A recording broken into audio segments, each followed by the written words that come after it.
Drugs. Shocking, isn't it? But there are millions of people that use illegal drugs on a regular basis.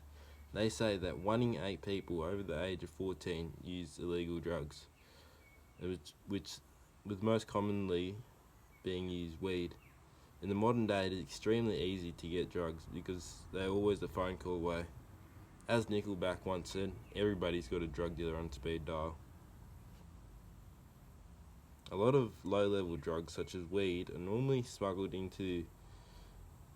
grown in Australia and can be distributed all across the country. But the harsher drugs, such as meth, cocaine, heroin, and hash, are normally smuggled into the country through boat or plane. An insight into the life of a drug smuggler is a book, The Damage Done by Warren Person, who was caught smuggling drugs in Taiwan and sent to prison.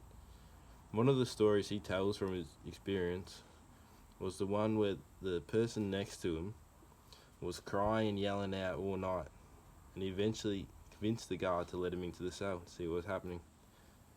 When they got there, they saw a bump on his head, which was irritating him, and they cut it open, and they found a bunch of worms inside his head.